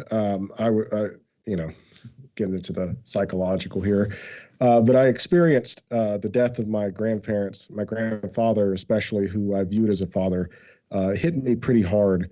And we were very poor, so my mother didn't have a lot of medical resources or psychological resources to help with that. And so when I had all these questions about the death of my grandfather, she took me to the local church, and I spoke with the local pastor and got a form of counseling. It was Christian counseling, and that kind of naturally, in my mind, associated with. I started to associate religion with the answers to these big questions that I had about why certain things happened in my life. And this was further, and this is kind of depressing, so I'm sorry, but this was further exemplified in my early teens with the death of my father, is actually what got me interested in the ministry. Thinking about those questions, I was always, looking back, and not to turn this into a Michael therapy session, but I had some mental illness and other stuff related trauma, childhood trauma related to that I was trying to work out in the best way that I understood how. And for me, that came in the impoverished. How I lost my faith. I was always kind of naturally curious, though. I have a very interesting family dynamic. So I grew up in kind of rural Bible Belt, Georgia. However, on my father's side, my grandfather was a Buddhist from Cuba. So kind of always had these kind of two different ideologies in my head, two different worldviews going on. And so I was always kind of curious about spiritual/religious matters, and that in high school, especially in early college, got me interested in science, interested in the study of philosophy. I was a Christian throughout most of my undergraduate career. I started off as a strong evangelical Christian, and then throughout my college time in college, kind of slid from that to a more nominal liberal Christian. And to be clear, I have a tremendous amount of respect for what the church did and does, especially in like the types of communities that I grew up in. Oftentimes, the only reason why we had food on our table for Thanksgiving and Christmas was because of the church. So, hats off. The first car that my mother ever got was from the local pastor. So we might have our differences, but I do think that the church does do good. It also does bad, but whatever. That's any belief system, right? And so I kind of slid from the evangelical flavor of Christianity to more liberal Christianity. And then from liberal Christianity, Darwin once in his journal said that the Anglican Church was the feathered bed for the falling atheist. So for a more liberal Christianity, I kind of just eventually gave up on the God part and just accepted the social responsibility and social ethics part. So it sounds like a mix between suffering, answer questions perhaps contained in the suffering, connected to wanting to be more of a truth seeker in different ways. It's interesting because Darwin, he almost gave up. Well, so he in some ways he was like C.S. Lewis in his journey, because Darwin, even though people think it was his theories that led him away from Christianity, it was actually the suffering. Yeah, that's what he experienced, and he, I I doubt he became a Christian, but some have speculated that towards the end of his life that he actually started believing in God, and so it largely had to do with the pain that turned him away. He did at one point. He actually said that he thought belief in God and what he was espousing in evolution was actually could go in tandem, could work together, and so I just find that fascinating, and then I find connected to C.S. Lewis, because C.S. Lewis said the same sort of thing, where he couldn't believe in God because of suffering, but then suffering and evil led him to believe in God, which typically never does for any atheist, but it did for him, because he started to say, you know, what's the standard here? Why am I calling evil evil? Why am I saying that? Well, why am I so bothered by this suffering? So, but man, thanks for sharing that with me. It means a lot just to hear that and hear your personal journey. And you know, I don't know if you differentiate between religion and Christianity. Christianity is a religion, but at the same time, often, you know, the majority of people I know, even who come to my church, oddly enough, that might surprise you, get Christianity and religion totally wrong. Because if I sit down with them one-on-one, they'll just say, oh yeah, be a good person, right? And maybe you can throw Jesus in there. It's like, well, see, even Martin Luther thought that. It was always about being a good person and getting on God's good side. But no, it's all about the grace of God, sending Christ to live and die for us. And that gets back to our sin problem. And that's another piece I was going to share tonight, where I think the Christian doctrine of sin, this could sound crazy, but makes sense of the world, makes sense of reality way more so than atheism and secularism does. Definitely humanism. And so kind of just getting back to what you were saying is just I would certainly hope, and you probably already know this, but it's fascinating that you say what you say, because when I've suffered in my life, I've definitely doubted and gotten away from God. And yet it's so fascinating how Christianity is considered the suffering religion. And that's because the God suffered to the point of dying in the worst possible, most painful way on a cross. And so, you know, even David, talk about psychology, going back to the Psalms, you know, he talks about how death is my greatest friend. He says, get away from me, God, over and over again. And so, you know, I think there's moments there where, for me, when I suffer now, it actually draws me to those kind of passages, suffering, where I do have an ability to relate. And it's more than just, you know, I was on this atheist YouTube channel not too long ago, and this guy was like, man, it's so cool that you find so much inspiration in your Christianity, but that's all you find, right? It's like great music, right? And I had to explain to him that no, it's beyond just this like philosophy of life. It's way more so where, no, I think the evidence points to God. The evidence points to actually Jesus having existed. The evidence points to him living, died, and resurrecting. And that's where the explosion of Christianity came from. And so it's not just this type of religiosity. I think religiosity, it's actually many symptoms in the DSM. A lot of mental health disorders are connected to religiosity. So I am not religious in that sense whatsoever. Yeah. So a couple of things to point out, and I'm not trying to nitpick, and I hope this doesn't come off as nitpicking. No, but so I spent quite a bit of time studying Darwin. I read through, and I'm not bragging about being a nerd here, but I read through a lot of his primary works and letters. I don't see where he accepted Christianity. I mean, I think you're right in saying that one of the things that led Darwin away from God was suffering, specifically animal suffering, and specifically the sort of suffering that is implied by evolution. So Darwin was willing to accept that you could be a Christian and accept the theory of evolution. I personally don't think there's anything inherently illogical about that. But it does raise some questions about, I mean, evolution is a brutal process. And so for Darwin, he couldn't quite reconcile why God would use a process like evolution to create life/human beings. So he has this famous example in his correspondence with Asa Gray, who was a very prominent Christian / botanist, I think he was, in the United States at the time, where Darwin is given, and I can't remember the name of the beetle, but it's the the worm. It's the wasp that lays its egg inside of the worm, and then the egg eats its way out. Darwin just was like, use that as an example. And he says, like, how does that make sense? Right. So you are right there. There was something else. Now I can't remember what it was because I'm thinking about that larva eating its way out of the worm. Don't watch the videos. They're pretty gruesome. What was it? You can respond. I'll try to think of what else I was going to say.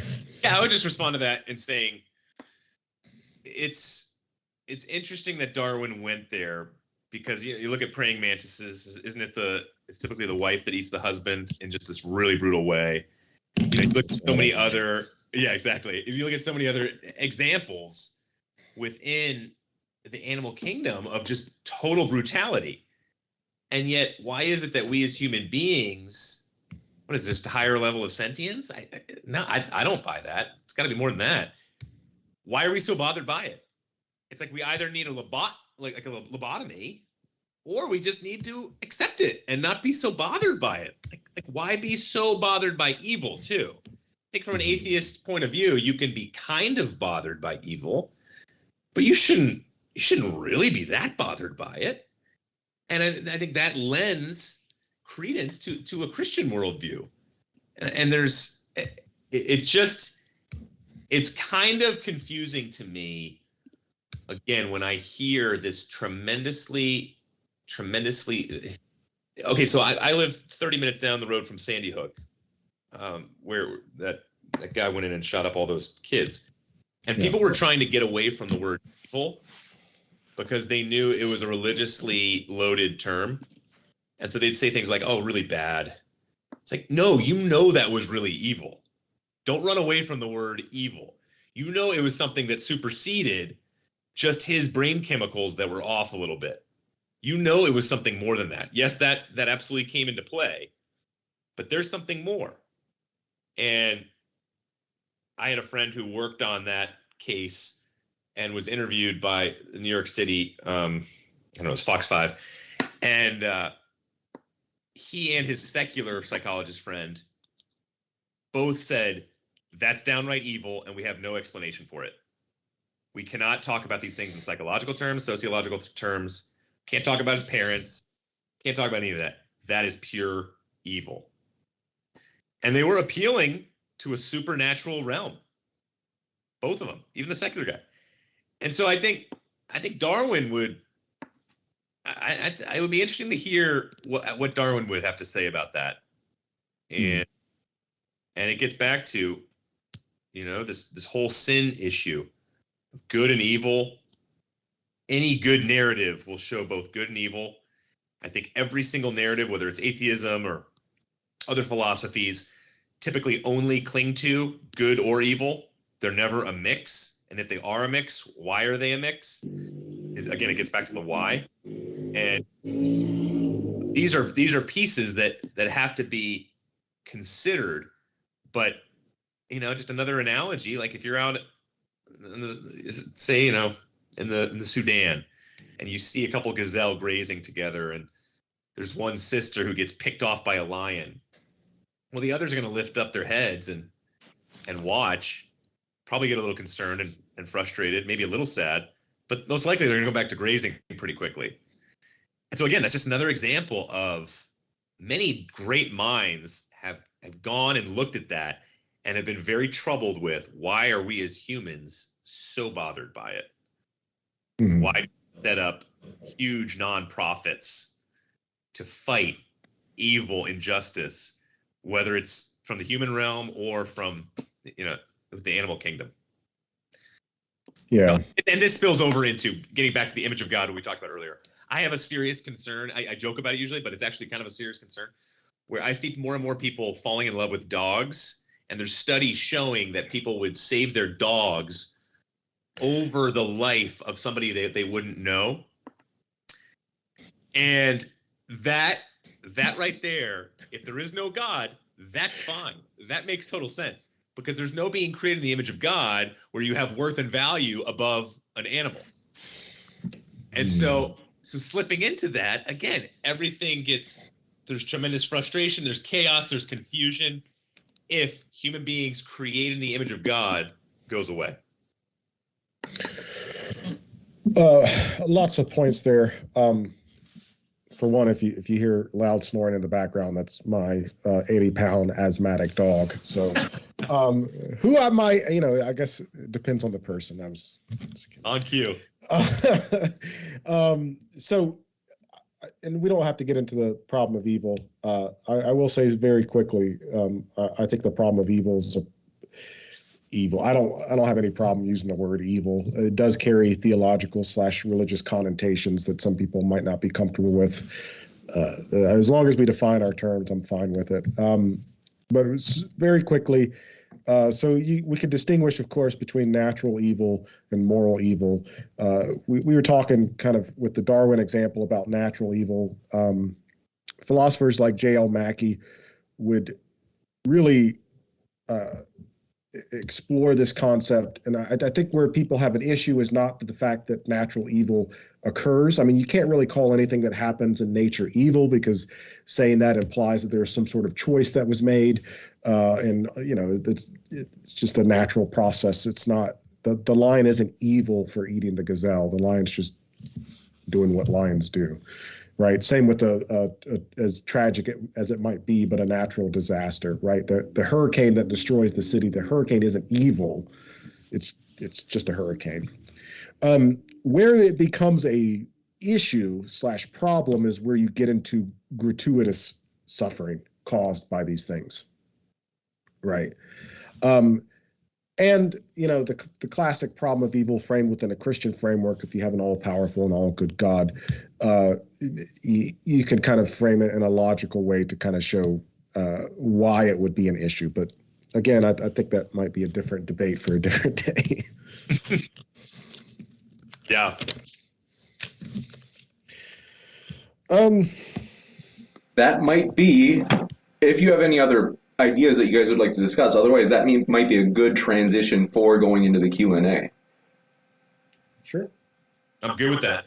Awesome. And do want to remind you folks, first, our guests are linked in the description box. So if you'd like to hear more from Michael or Stuart, you certainly can hear more by clicking on their links. And that includes if you're listening via the podcast, as each debate is uploaded to the podcast, usually within 24 hours of the debate being live, with the guests linked there as well. And so again, if you're listening via podcast as well, you can also hear plenty more of Stuart or Michael by clicking on that link in the description. Also, though, my dear friends, got a couple of quick announcements besides that. We had mentioned the in-person tickets for our first ever conference are on sale. That's linked in the description. If you are anywhere near the Dallas area, you don't want to miss it. That's January 15th through 16th, and we're absolutely pumped for it, as well as for this first question in the Q&A coming in from I Got Cookies. Says Stuart will be an atheist eventually. Mark my words. Stuart, what are your thoughts? James, it's interesting. On your channel, I get that on a semi-regular basis. It makes me do some soul searching every time I end these debates. That's funny. Yeah, frankly, you're not the only person. I see it. A lot of people seem to accuse theists of eventually they'll become an atheist. But anyway, this one from Euthyphro Dilemma says, can a rapist repent and go to heaven? There goes that justice. I think that they're saying, Stuart, what about the rapist who, if you say that they can turn to Jesus, where is their punishment? Well, there's still, you get throughout Scripture, there's still going to be punishment for the believer as well. So there's still going to be a level of justice, and that's what I'm getting at. It's a perfect mix of justice and grace. But that repentant person, so take, forgetting her name, it was that huge case in the early 2000s of that woman in Texas who pickaxed to death her husband, who she found sleeping with another woman. And she pickaxed her to death too. Anyway, long story short, she was in jail, was getting the death penalty, and she was in jail for something like, 7 years. And she repented, found Christ, people in that system and out of their jail system as well were saying this woman could not have drastically more changed her personality and character. It's scary. And then she got the death penalty. And I'm not getting political here. I'm actually getting more theological in the sense of that would be an example, just like the thief who died on the cross, who was also probably a murderer. Deathbed conversions and changing your heart, that's the beauty of grace. And yet God says there's still going to be judgment. It's not going to be purgatory and the person's not going to hell. They're still entering eternity with him, but they're still going to face a form of his punishment. You got it, Ann. Thank you very much for this question. You just wrote Dilemma as well. Says, Stuart, marriage is to serve as some utility in our finite life. Do you agree that you aren't the same person as in your 20s? Is marriage ordained or a consequence of geography? And will you be married in 100 trillion years? I'm not sure if I totally get the first half there. James, if you really get it, let me know. But I can break that up in pieces for you, too. What's that? I can break it up in pieces for you because there's a lot of questions in here. There's a lot of moving pieces. But they said, Stuart, marriage is to serve as some utility in our finite life. Do you agree that you aren't the same person as in your 20s? I don't know if those questions are for sure related. I think that they're supposed to be, though. Yes. Yes, across the board there. And in terms of the location, I think the second part is location, right? Yes, my wife and I, she is from California, I'm from Connecticut, so fairly far apart there. And I was graduating literally from grad school when she came into our grad school. So it was kind of a last second, seemed really lucky. I would call there, yes, God was in the works, I would say, for a number of different reasons and ways. So yes, I believe that occurs too. And what was the last part? The last part was, is your marriage ordained or a consequence of geography, which you basically already answered. Yep. This one coming in from Barry says, Stuart, according to your quote-unquote morality, what happens to a lifelong sex trafficker who finds Jesus and repents at the end of his life? Also, what happens to his victims if they lead a virtuous life but die without accepting Jesus? Wow. That's deep. That's intricate. Yeah, so that's the freakish thing about grace. I love that these questions are coming in. I have not heard your camp ask these kind of questions before, James. And I would say that that's the freakish thing about grace. You still get a level of justice, like I said. God is not going to allow anybody to be ripped off. So start with his character. He's the same yesterday, today, and forever. You see his grace shown even in the Old Testament. Yes, you see judgment too. Absolutely, of certain people groups, Jews as well. But then you also see him dying on the cross, his only son dying on the cross for our sins. So firstly, start with his character. He seems pretty filled with justice and grace. And then also understanding that even our good, see, this is important because our good works are not, is what, that's the whole thing with these two questions. These whole two questions are still not taking into consideration sin and brokenness and darkness and evil in this world that are in our human hearts. Because all these questions have to do with is, am I a good enough person? I didn't murder, I should be in. This person did murder, they should be out. Well, hold on. It's not a matter of goodness and badness. It's a matter of changing your heart, deciding I am not going to live my life just for myself. I'm not saying Michael is living just for himself, but I'm not going to live my life in a way where I am not saying that God exists and going to actually say that there's a king who's on the throne of this kingdom.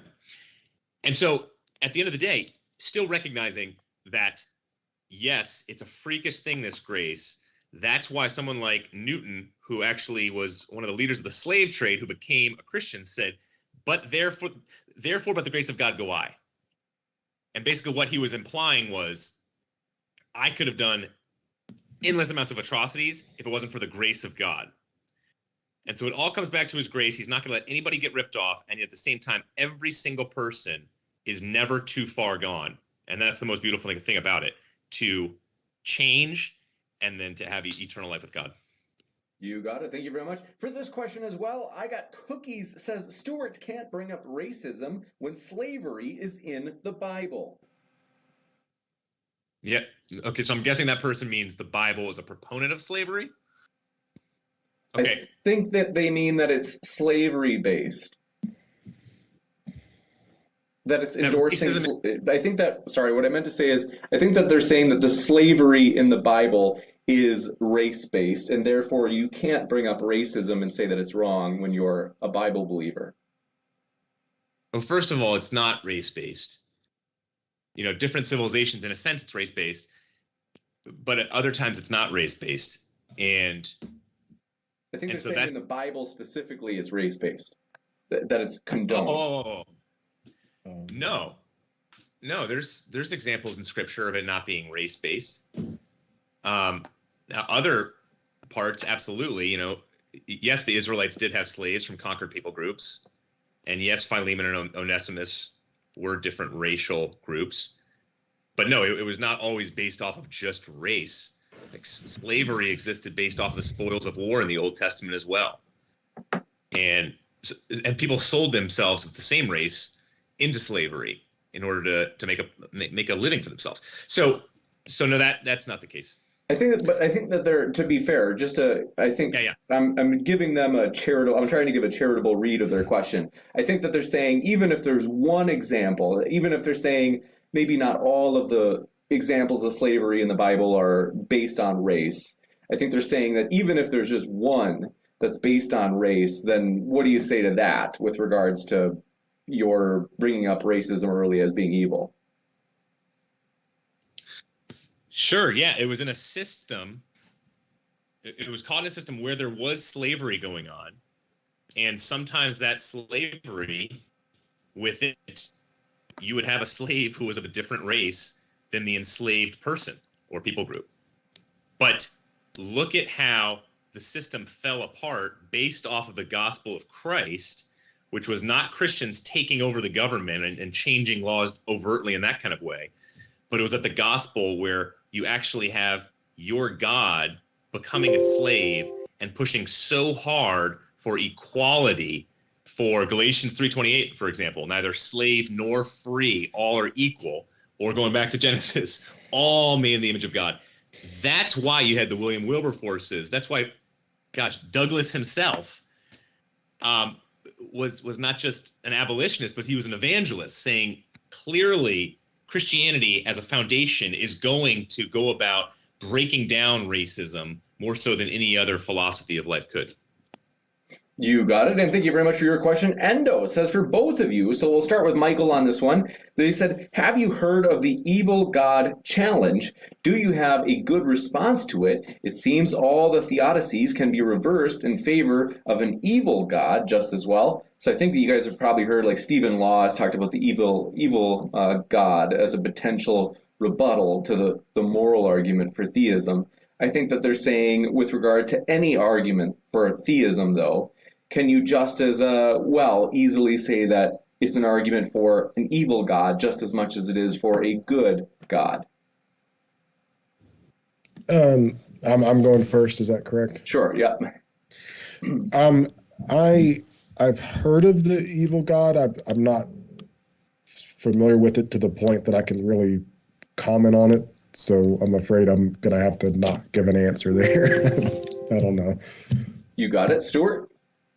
This is Stephen Law from what, Cambridge? Where's he? Yeah, right. I think Stephen Law, he had originally became popular from him when he argued that the moral argument is no better of an argument for a good God rather than an evil God. And I think this person's trying to apply it more broadly, saying, maybe is this true in they said, it seems all the theodicies, namely the explanations for the problem of evil, can be reversed in favor of an evil God just as well. So, for example, one of the more common responses being free will. But, Stuart, I'll give you a chance. Whatever of your own theodicies, does the evil God explanation fit just as well with that theodicy or that explanation for the problem of evil? Well, Stephen Law, we debated on our YouTube channel. So if you go into our YouTube and just type in Stephen Law, he was a fascinating guy. We tried to push him pretty hard on his thinking on evil, especially. He had a little bit of a tough time. I saw his debate with William Lane Craig, on this topic as well. But this is the one he's known for. And no, I'm like Michael. I'm not as familiar with it. When I debated him, he didn't go that route. He went more so the suffering route. But no, I think it makes way more sense, the theodicy argument, from the point of view that it's an all good God, and especially moral obligation. I mean, how are you going to justify it being an evil? Like you could try to, and it could work, but it wouldn't make anywhere near as much sense as if you had a immaterial, all powerful, omniscient, personal, all good being that's going to make decisions for human beings to flourish best.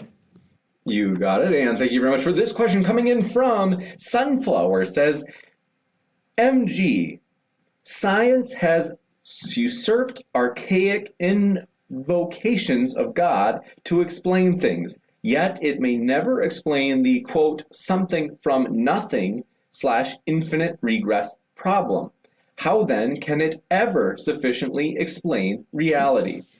I'm not sure what MG. Oh, that's Michael. Sorry, Michael. For some reason, go ahead, Michael. I'm sorry. Can you repeat it again? I want to make sure I understand what they're asking. Science has usurped archaic invocations of God to explain things, yet it may never explain the, quote, something from nothing / infinite regress problem. How then can it ever sufficiently explain reality itself?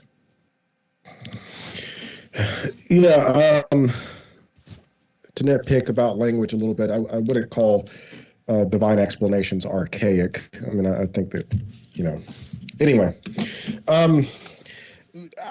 I'm not sure that infinite regress is a problem. I mean, it's a problem if you accept Aristotelian cosmology. Of course, we've gone beyond Aristotelian cosmology. There's not an infinite regress if you accept the Big Bang cosmological model. We go back to a singularity. Now, I don't think that singularity is a physical event. I think it's just the breakdown of Einstein's relativity equations. So I'm not sure how I would answer that question. I don't think there is an infinite regress, I guess would be my answer. You got it, and thank you very much for this question coming in from Endo. Says, our secular humanism focuses on well-being.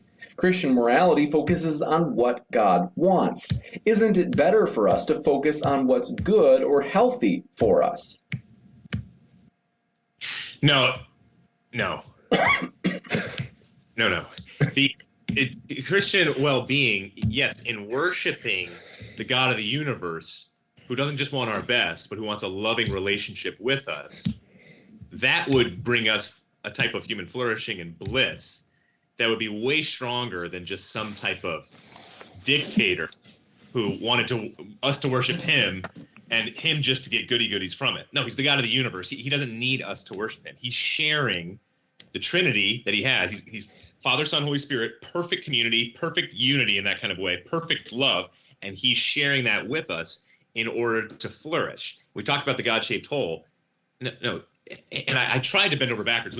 Obviously, we didn't have time to go over all of them, but identity, hope, suffering, freedom, meaning, purpose, all of these things are connected to human flourishing or undoing things like suffering. And all of those are connected to the God-shaped hole things, which is you have God fill those holes, and now all of a sudden, you're going to flourish as a human being way more so than if you didn't have God. And I can speak to this personally, not just my own personal testimony in regards to just me, but I've done psychology and therapy at UMass General Hospital, at different big churches. And I can tell you, spirituality, like Michael talked about, is not just the first question that is now asked in the therapy office, but it's also one that if you really want to get somewhere with somebody, you're going to ask those existential questions.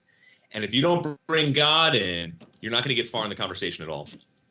You got it, and thank you very much for your question. Coming in from Hacking the Headline says, I really enjoy these debates. Thanks for all your hard work on this channel. It is our pleasure, and all credit to the speakers, which are linked in the description, folks. So we really do want to say this is a great opportunity just to say thank you to not only Michael and Stuart, but thank you to all of the speakers, as they're the lifeblood of the channel, and they are indeed linked in the description right now if you want to hear more from Michael or Stuart. Barry, thanks for your question. Said, Stuart, you said, quote, with racism, there is no grounding from the atheist position for why that's bad, unquote.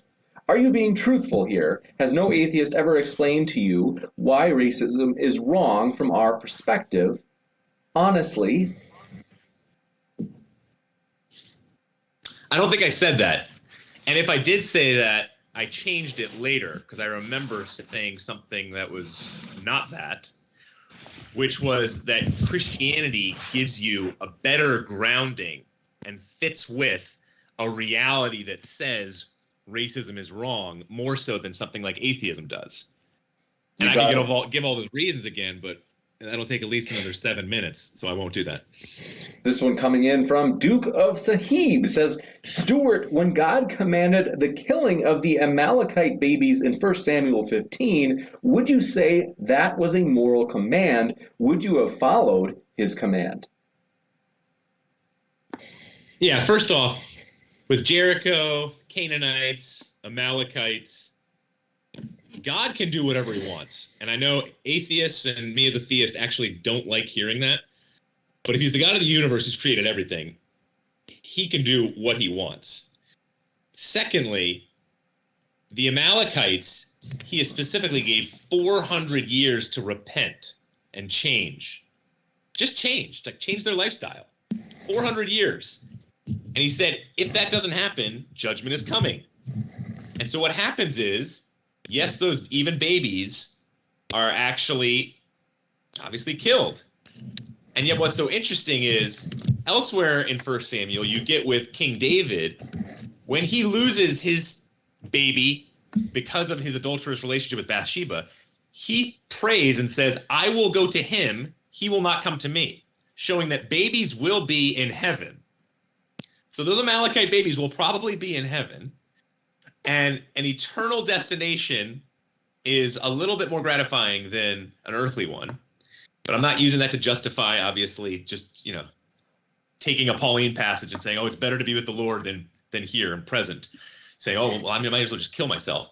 Well, no, obviously not. Elijah's not allowed to kill himself when he's depressed because an angel comes and says, no, you're going to be here. God has a plan for you here.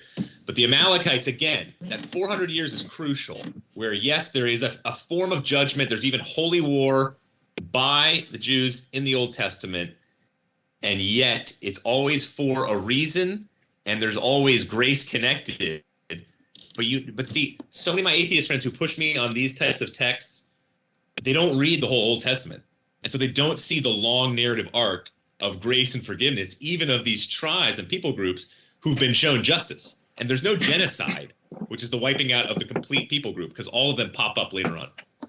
You got it, Ann. Thank you very much for your question. This one coming in from Mr. Monster. Let's see. They've got a two-parter. Sassy. They say, doesn't religion only explain fantasy? How can you convince me that an innocent child is born with sin, Stuart? Use facts, please. Very sassy. I just had two. Those are my facts right there. Both of them are born with sin issues. I debated two child psychologists who were both humanists, secularists. And Sigmund Freud, I go by Sigmund Freud. Id, ego, superego. Sigmund Freud was not a Christian. He was a secular Jew. And yet he said, absolutely, people are fallen, sinful beings born into this world. Sigmund Freud has influenced, you could argue, the U.S. culturally more so than any other figure in the history of the U.S. And I think he was onto something there when it comes to us being broken and born broken. And you just have to have a couple kids to understand that they have an incredibly beautifully, seemingly perfect side, but then also a sinful side. And it's that blending, again, of good and bad, good and evil, beautiful and imperfect that the Bible talks about, unlike any other worldview. Can I respond to that question as well? You bet. Okay. I think we want to be careful to still man our opponents' positions as much as we possible for what are going to be fair debaters / interlocutors. And I also want to emphasize the fact that most religions are an attempt to explain reality, physical reality, emotional reality, as Stewart explains, as Stewart claimed. Religion in the ancient world especially, not so much anymore, because going back to my argument, I think that modern science has replaced these explanations with naturalistic explanations, but religion was an attempt to explain physical reality, social reality, ethical reality. It's not just something that people did on certain days of the week that they thought didn't have any bearing. I think for sure it does. You got it. And thank you very much for your question coming in from His Holiness has a small amount of cash to see the inter-person debate happen. Thanks for your support, and do want to remind you folks, actually, I don't think I mentioned it in the stream yet. We are, well, I did mention the conference, but I do want to mention we have a crowd fund that is helping support making this conference happen. As airlines, we are flying in all of the speakers. Airlines don't give away flights for free, and so that is why we are having the crowd fund as well as selling the tickets. And hopefully, if we can break even on this event, I want to let you know we plan on doing a second DebateCon conference. And we also want to let you know if there's any additional funds that come in, 100% of them are being reinvested back into modern day debates, DebateCon conferences. So that means if you happen to put in any amount for the crowd fund, 100% of it is guaranteed to go toward putting these conferences together where we get people from different walks of life having conversations like these. So I'll throw that crowdfund link in the chat now, and thanks for your support. This one coming in from Zach Morgan says, Stuart, do you stick with your beliefs out of fear of what it would cost you if you happen to abandon them? No, it's interesting. This atheist said to me and my dad, we're pastors at this church, and he said, I would hate for you guys to abandon your faith. I'd be fearful of that because of how many people would supposedly drop off and lose, emotional health, spiritual health, lose their Christianity. And I thought that was ridiculous. I mean, that was very kind of him to say that. But no, I don't have fear. Maybe the question would be better put, at least to me personally, is, do you have this faith because you have fear of death? And I think a lot of Christians could potentially have that. Some people said that Martin Luther even wrote all of his books, his 95 Theses and everything, with this fear of death behind his theology. And that's why he had his Christianity and Protestantism the way he had it. And so no, I have no fear of giving it up. But again, that's also connected to biases. There's biases that we all have, whether it's fear, whether it's I want to sleep with whoever I want to sleep with, even though that's against the Christian love ethic. It's what Tom Nagel, who wrote Mind and Cosmos and is big around here in New York City, he's at Columbia or NYU. He's a secularist, but he says, even as a secularist, I don't want there to be a God. I don't want the world to work that way, is the quote. And so he says, honestly, I have many Christians who are incredibly gifted in their studies and academia. So that's unnerving for me. And I am very, very cognizant and aware of my biases because I don't want there to be a God, because then I would have to curb certain areas of my life style. You got it, and thank you very much for this question coming in from, do appreciate it, Barry. 2 seconds, is loading here, very embarrassing. I'm not at my usual place here. I'm at the public library, and sometimes things are a little bit slow over here as I've got a list of questions, but sometimes it takes a little bit longer to load. Reminder that our guests are linked in the description. And this one coming in from Connie Upstate says, how can you know the things actually witnessed by people were done by an all-powerful, all-knowing God instead of an advanced being like an alien?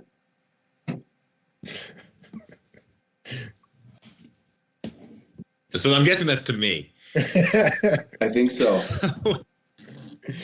So no, yeah. I think Richard Dawkins one time said that there could be aliens, and I think Joe Rogan said a similar kind of question. He said he believed in aliens. I think he's taken that back. But it's no, you don't. There could be, absolutely. There's no way for me to pick apart directly if I'm going to say certain things happened to me supernaturally, or I experienced this crazy miracle.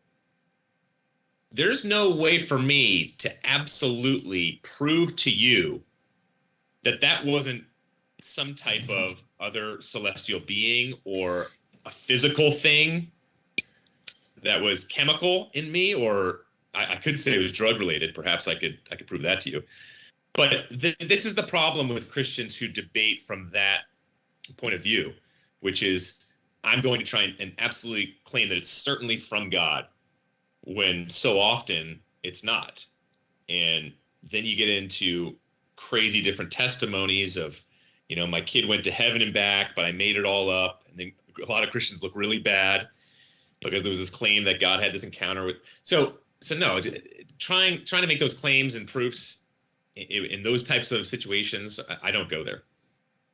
You got it, and thank you very much for your question. This one coming in from Udhef Hekhu says, for both and James, if Christianity is true, why can't we get Medicare for all in America?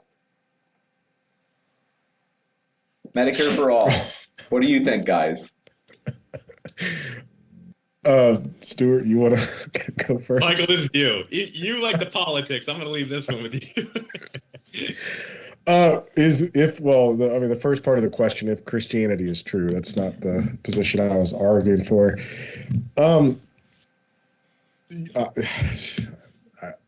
I think guess I'll maybe more rhetorical. We can jump to the next one. I wasn't going to answer it either.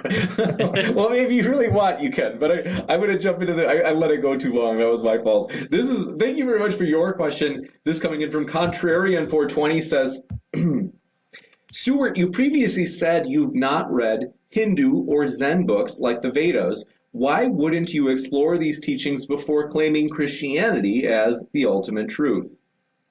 I never said that. I never said I've never read any of the Vedas and the Upanishads. Gotcha. I haven't read as much as I should have by now. Library closes in 20 minutes. If you have items, you got it. Next one coming in from. Thank you. I did find the question. This one coming in from Randolph. Thanks so much for your question. Oh gosh, 2 seconds. Still loading. Says Stewart, why does he think just laws are not possible without God? Is he not familiar with John Rawls's veil of ignorance from A Theory of Justice? Yes. Justice, Right and Wrongs, I believe is his book, is a good one. No, I think I would have to be reminded that it's been a while since I read that, but I think it's you can have a form of just law, but again, where is that? What's your definition of justice? And is there going to be? Is it going to be? How subjective? How much of what type of ethical system is it going to be? Getting back to Michael's earlier point, and look at our justice system today. How did it come about? And somebody like, who's the lawyer who did O.J. Simpson's case? He's at Harvard. I can't remember his name, but he talked about how justice systems, if you look in the history of the world, if you take like a shame and honor society, if you take a secular society, and then you take a Christian society, we are so formed by the Christian humanism, not secular humanism, Christian humanism that we have in our culture, that if you have somebody like an old granny crossing the street and she drops an orange, you're going to go help her, even if it sacrifices an extra 10 minutes of your time, because you genuinely want to help her, rather than something like a shame and honor system where you're going to go help her because you want to look a certain way, or you're terrified of potentially not helping this old lady and other people seeing you not help her. Now, we could still have that in our Christian culture, but again, the Christian culture is, you sacrifice for somebody, especially if it's somebody who is weaker than you. You got it. And thank you very much for this question. Coming in from Barry says, Stuart, can you please elaborate on this justice that sinners face in heaven? Because it sure feels like you're just making things up as you go along.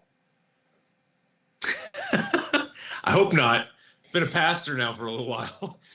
That would be dangerous. Scripture is fairly quiet, so I wouldn't. The guy is right, whoever's asking that, to an extent, in the sense of I wouldn't want to get too detailed and say that, if Michael goes back to his faith, or maybe it's once saved, always saved, so Michael is still saved, even though he's an atheist, or claims to be. But, I've been a Christian and never claimed to be an atheist, so I'm going to be on a higher rung than Michael in heaven. No, that would be heresy. There's nothing in Scripture saying that. My point was more so you get all the, for example, Pauline texts talking about striving to win the race, to win the crown that cannot rust. All of that type of language, and then he talks about hoping not to give up what I've already gained. So many of his passages sound like that there's still, we're not going to be working off our bad deeds or anything Hindu related like that in heaven, but there's still going to be some form of, whether it's levels or whatever it might be, what type of potential punishment, like I was alluding to, we don't know. We're not certain on that. And yet it certainly seems like, no, if God has placed you here at a certain time for a certain reason, if you choose to use your free will in a horrible kind of way and then just repent and say, I was going to plan to repent anyway. Good luck. Good luck playing little sneaky, cheeky boy or girl around God like that. You got it, and thank you very much for your question. This one coming in from Bez says, if I build a wobbly table, does that make me perfect to that table? If I make an imperfect species, does that make me perfect to that species? I'm assuming that's for Stewart. I think so. Yes. In order to have a standard of goodness, you need to understand that there is a standard where there's a squiggly line versus a straight edge. You got it, and thank you very much for this question. Coming in from Mango Tea says, some sort of weird conversation with Millahan, but Sunflower says, Michael, what's your best reason for why an atheist should not commit an immoral action for personal gain as long as they're certain they won't get caught?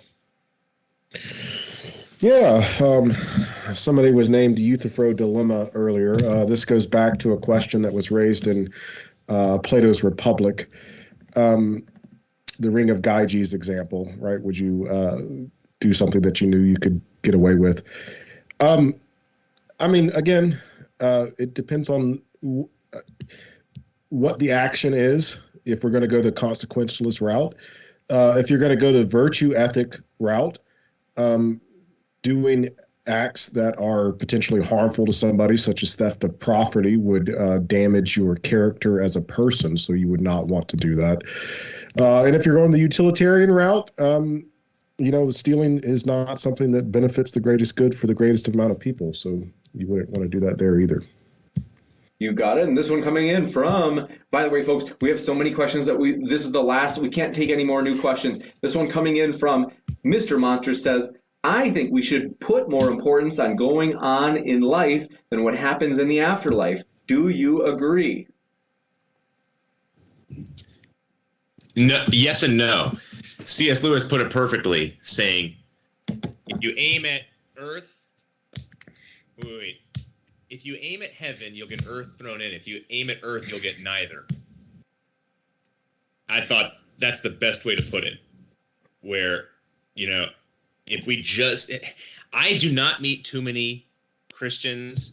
I've met one who was a good friend of mine. She said, actually, heaven being out there, gives me less motivation to really work hard in this life. Every other that I've known, it's more motivation, because it's not just going to be 70 years here for us on this planet and that's it. It's not just going to be working for the next generation and that's it. No, we're going to keep actual human relationships, and God has us here for a reason. He created this place with his own hands in the dirt.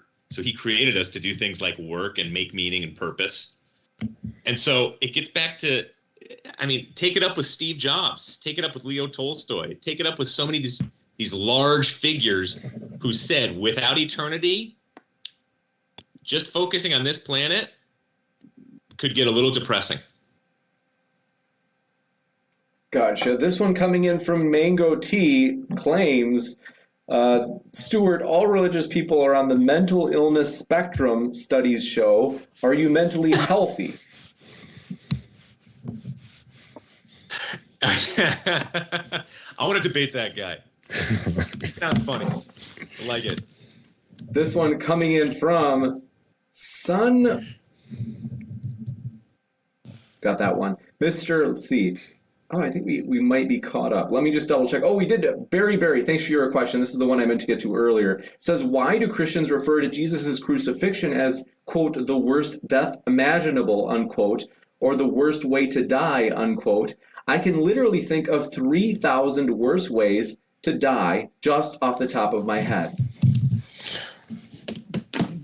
Yeah, so that was historically considered the worst way. You can actually dig into stuff. They have a good amount of history, I think, based on crucifixions. And it's basically, you get the word excruciating from crucifixion.